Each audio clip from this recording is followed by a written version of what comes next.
Charles and Glenda Gibbs were out at Glacier Park in Montana, and they were here for a rare getaway so that Charles could finally apply some attention to his true passion, bears. You see, Charles was a wildlife photographer by trade, but unfortunately the majority of his work involved photographing for catalogs and advertisements for new housing communities, resorts, and spas. Sure, the job involved a great variety of animals, mostly birds, but very rarely his favorite subject, the majestic bears. Unfortunately, it's rare that a man can fully support his family purely by his passions, so the day in and day out part of the job was one that Charles was forced to endure for the majority of the time.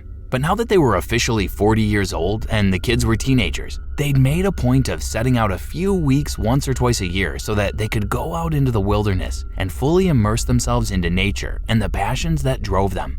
Glenda didn't work in the industry, but she wasn't too shabby of a photographer herself, though she preferred landscapes and plants over the animals. So in April 1987, with their kids happy to stay with their aunt for a fortnight, Glenda and Charles loaded their gear and headed off to Glacier Park, right as the bears started their spring foragings. Every day they'd hike a few miles to and from camp, returning in the evening to pack up and then drive to a new campsite so that they could cover a brand new expanse the next day. Together, they'd made many trips like this before, so their camp setup and deconstruction was a streamlined process by now. And sure enough, those first few days were incredibly fruitful. Charles only got to snap 2 bears that were very far off in the distance. Certainly not enough to write home about, but that's not to say that their pickings were slim at all. They found bold eagles, peregrine falcons, moose, and a feisty pair of wolverines in the middle of fighting over the carcass of a mountain goat. They still had plenty of time left. Besides, the trip was so enjoyable already that neither of them would feel let down if they didn't catch the perfect shot this time. On the 24th, they packed up camp and headed off to the southern border of the park, to a rudimentary camp nestled right beside Elk Mountain. Charles had a good feeling about this spot. There were plenty of streams and rivers coming down with the spring melt and the cow parsnips. Grasses and glacier lilies that grew around the mountain were numerous. These plants are a favorite forage for bears that have just come out of hibernation. Charles' intuition was right on the money. They found so many tracks on that first day that they decided to stay for more than one day as they usually did. The next morning, bright and early, they packed their cameras and snacks into their backpacks and set off, following a lazy stream that snaked close to the mountainside, greeting several other hikers on the path as they went. They were a good 2 miles into their hike when they saw the potential shot of a lifetime, a female grizzly in the prime of her life, closely followed by 3 fuzzy cubs. Finding a female with cubs was lucky enough, but triplets are relatively rare, since most she-bears give birth only to 2, and if she has 3, the third is usually too weak to live. The little family were 100 yards away and they were partially hidden by the bushes that they were rummaging under, so Charles got his camera ready, and he and Glenda continued quietly on the path, getting closer with each step. The bear looked up, spotted the 2 moving figures, and went back to scratching for roots. The grizzly assumed that these creatures were much like the other wildlife in the park, just passing by.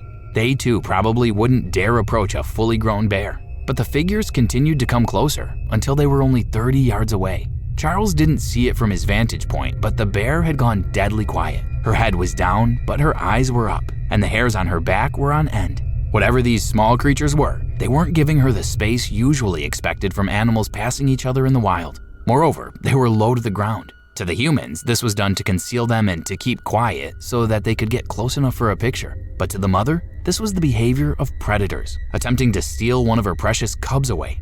Over the bubbling stream, neither Charles nor Glenda heard the low rumble building in the bear's throat, but the cubs did, and they took it as their cue to huddle inside the hole they had dug to get to the roots below the ground. 20 yards from the animals, sure that they'd remained unseen, Charles hunkered on his haunches, hidden by the tall grass and camera at the ready for when the family appeared from behind the bush. But they didn't emerge from either side of the foliage. Instead, there was a moment of silence, and then the female stormed right through the bush, flattening it over her cubs for extra cover as she charged. Charles knew what was going to happen the moment the animal burst out, teeth bared, roaring so loud that his ears popped. When her feet touched the open field, she was streaking at them at 35 miles an hour, 400 pounds of pure maternal fury, ready to tear everything in her path to shreds to protect her babies.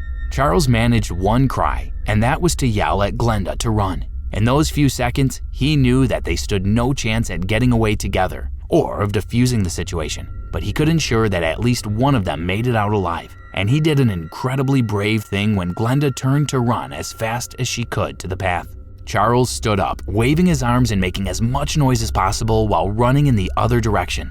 If the charging sow was going to focus her sights on something, let that something be Charles. He made it to a nearby tree, launched himself up as high as he could, and for a moment, when he grabbed onto a branch, he allowed himself to believe that he might just make it after all. But the sow grabbed him by one dangling foot, ripped him down, and flung Charles to the ground. Her muzzle closed on his forearm, and she shook her head furiously to get at his head. The force of her bite pulverized the bone beneath the now ruined flesh of his arm. When the arm flopped uselessly to the side, broken and shredded, it finally exposed Charles' face, and that's when the screaming started. Glenda, pumping her legs like she never had before, heard his agonized screams, and that set her off too. Hollering at the top of her lungs, she screamed for help, hoping that by some miracle, there was someone nearby that could hear her. Unfortunately, Glenda just reminded the animal that there had been two creatures after her cubs. Her snout came up, covered in arterial spray from when she tore through Charles' throat, and her eyes locked onto the sprinting figure.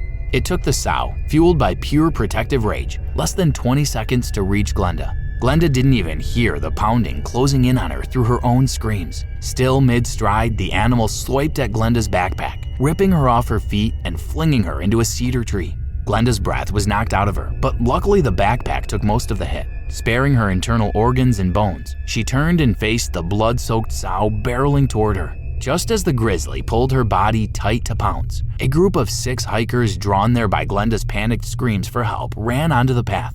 The sow stopped short, looked at the woman, then at the hikers, and turned tail and ran back to her cubs. She'd have taken all 7 of them on had the circumstances been different, but she couldn't risk getting too injured to care for 3 cubs who still needed their mother. It was a calculated decision, based on the survival of her young, not a choice made out of fear for puny humans. The hikers pulled a breathless Glenda to her feet and they made it to their truck, parked half a mile away, and then set off to the nearest ranger station so that they could call for help.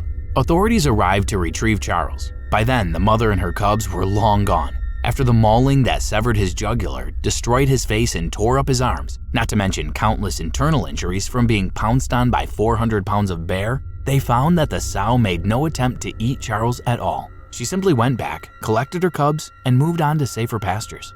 The fact that she attacked when she was confronted by people while she was with her babies, and that she hadn't consumed the victim's flesh at all, led officials to spare her life. This was very clearly an instinctual attack, driven by the need for self-preservation and to protect her young. How can anyone blame an animal for acting as nature intended? They found the sow, observed her for a few days, and saw no signs of uninvited violence or any kind of predatory behavior from her. This time, at least, a mother and her cubs would be left alone, undoubtedly giving them the opportunity to bring forth countless future generations of grizzlies from them. Charles' death is a tragedy that we cannot deny, but killing the sow would just be adding more death to an already terrible event. Unfortunately, those who respect nature the most are the ones who find themselves in the closest proximity to creatures that are hardwired to act with deadly force to anything that they deem a threat. Charles Gibbs might have meant well, but those intentions were not enough to spare him a mother's righteous final affliction.